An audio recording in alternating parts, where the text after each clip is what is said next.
Hello and welcome to Pots and Trowels, and thank you to our supporters Cobra Garden and Mr Fothergill's Seeds. Today I'm out on the road and I've come to Cornton in Nottinghamshire to catch up with some old friends Steven and Paula Routledge to have a look around their garden.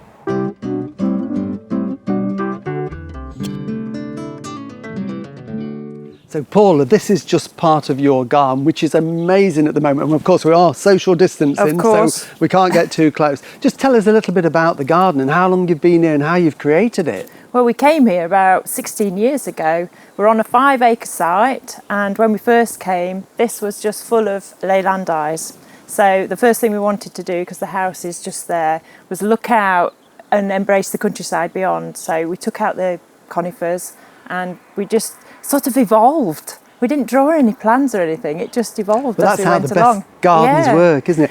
And it's lovely because your eye takes you down into the countryside and you've got this lovely informal, because you are a gardener but you're also a flower arranger and a florist. Yes. So does that play an important part when you're planning what you put in the garden? Yeah, definitely. And I think we wanted to create a garden that was useful for what we do. So it needed to have a cutting garden. Stephen likes to grow vegetables, so it needed a veg plot. So this piece of garden here is the main lawn, but off this are many different rooms. So we have the cutting garden, the veg plot, and we have a little gravel garden. So it just leads you through into other areas. Yeah, which is great. And I love lawns. Yeah. And Stephen does as well, because this is Stephen's domain, isn't it? It is. I'm afraid I'm not allowed to cut the grass. Yeah, I like a curve, you see. Being a flower arranger, I love to see curves. Absolutely. So can we go and look at some of the Yeah. bits? Go on then, you lead the way.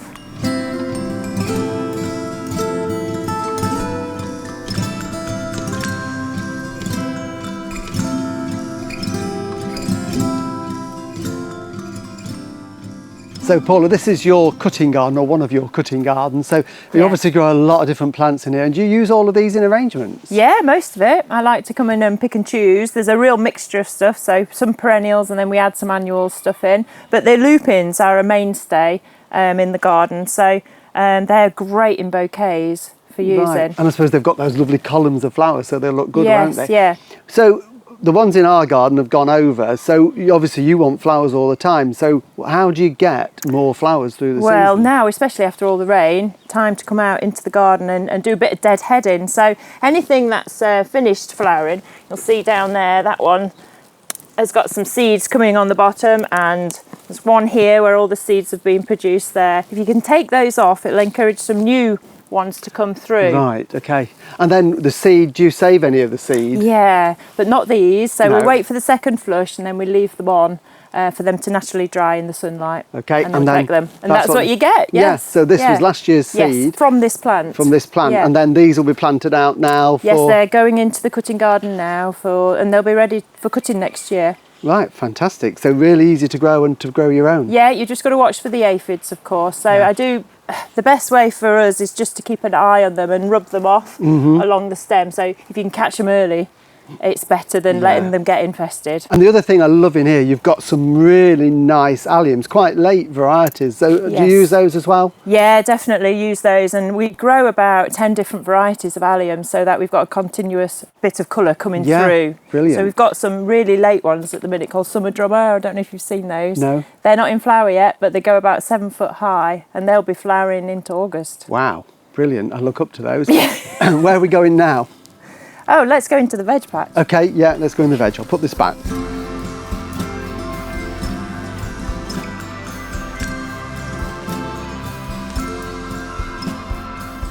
Now, I love your vegetable garden, Paula, because you've got a nice mixture of veg in here. You've got, your cauliflowers and your potatoes and cabbages and all sorts of things, but you've also got lots of cut flowers as well. Oh, well, that's very kind of you to say, because I love your vegetable garden, Martin. But we grow a mixture of stuff, really. So I need my flowers for cutting, and Stephen loves to grow the veg for when he's cooking, for the events that we have. So I suppose you'd call it monocropping. Yeah. So you've got a mixture of flowers, and then we've got some Brussels sprouts in here, and we've got some mixed cauliflowers down there. There's some chard, which we're always cutting from. That's ready for the tops taken out of now, but we just keep using that all the time. And everything looks so healthy because you've got a really good rich soil, haven't you? Well, we've worked on it over the 15 years. Yeah. We've added rotted farmyard manure in each year, and a good mulch, because we compost all our own materials. So that goes onto the garden at least twice a year as a mulch and gets added in. Yeah, because I was going to say, you've got big gardens, all this soft waste. What do you do with it all? Well, we can show you that in a little bit, because we compost it all. We've got a new system which we can show you. Oh, right. So is that Steven's domain? Yes. Yeah. Okay, we'll go and see if we can find him in his composting.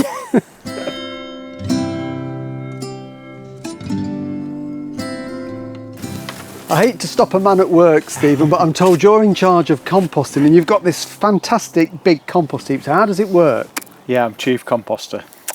We've always wanted some proper compost beds, and we're going for the hot method. We want compost in 3 to 4 weeks, ideally.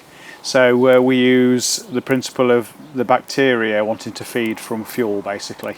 So we put green matter and woody matter chopped up as small as we can get it. You may want to use a lawnmower. Luckily we've got a chipper. If you've got a shredder, that's brilliant.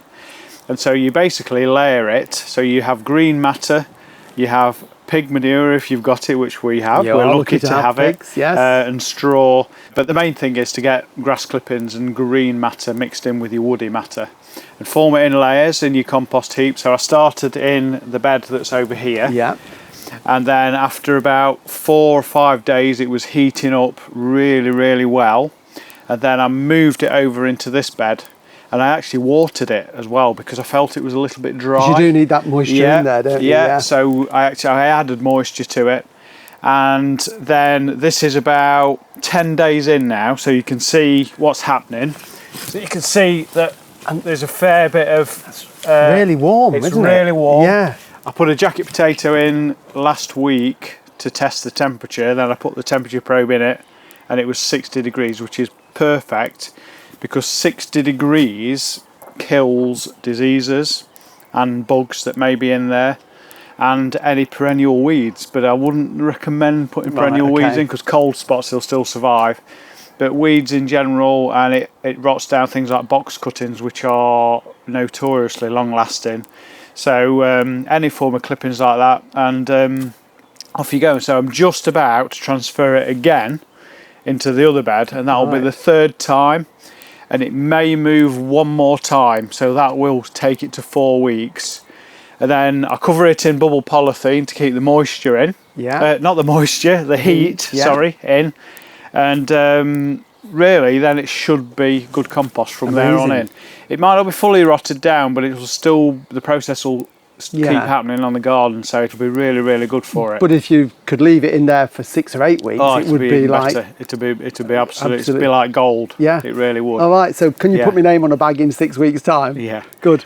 And if you think about the councils, that the municipal waste, that's exactly the method they use. Right, Yeah. thank you. Right, well, I'm going to let you get back to work, because I know Paula won't want me to stop you, so I'm going to find her back in the garden. Keep turning it. Keep turning Thanks, it. Stephen.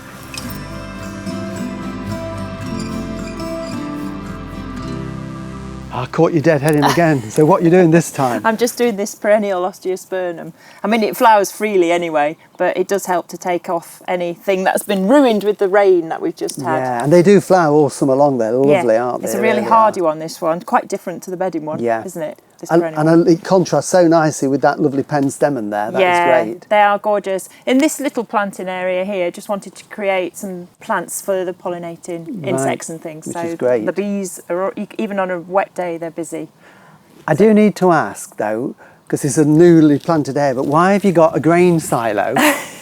Not your usual garden? Sculpture, is it? No, it's not. So what's that all about, Paula? Well, Stephen and I saw it at Chelsea Flower Show last year, and it was an office, so we thought we've got a perfect spot in our meadow for something like that, and we've converted it. Stephen's converted it into it's a bit of a hide really for look out onto the fields. We've got some binoculars up there, and we've got some books in there. There's an old armchair in there. Really? It's quite a cosy little spot. Do you ever have a G&T up there? Might do, yes, occasionally. I bet it's a fantastic view from up there as well. Yeah, it's lovely to look out over onto the meadow. Yeah, because you created this meadow a couple of years ago, didn't you? Yes, yeah, so that's just developing nicely now. The oxeye daisies have just finished. We're on really heavy clay, so we can only grow particular wildflowers. So if you are sowing a wildflower meadow, you've got to check your soil to see what types. Absolutely, yeah. There's so many different mixes out there. So in this mix, we've got oxeye daisy, we've got the yellow trefoil that's just come in, and we've got the beautiful red clovers just come in as well. That's nice, lovely. I noticed though the dandelions grow particularly well in your heavy soil. They're ginormous, aren't they? Aren't they just? Yes, I know. yes. So Huge. tell me about the dandelion. They were actually a present gifted to us for our silver wedding anniversary. They're just giant sculptures that actually make me smile every day, and we get some fantastic sunsets across here, and they just look gorgeous.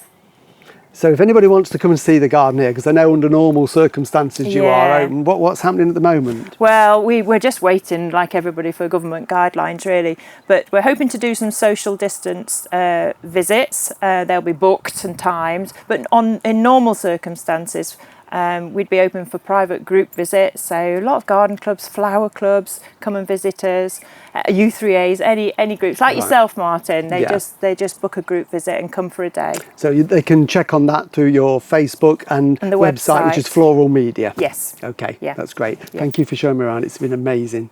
Lovely to see all. You're what welcome. You're doing. Thank you. Well, thank you for watching this week, and I hope you've enjoyed this quick look around Steven and Paula's garden. It really is amazing. Next time I'm going to be catching up on a few jobs in the veg garden, and we'll look at some plants to attract bees and pollinating insects into the garden. So we'll see you then. Bye.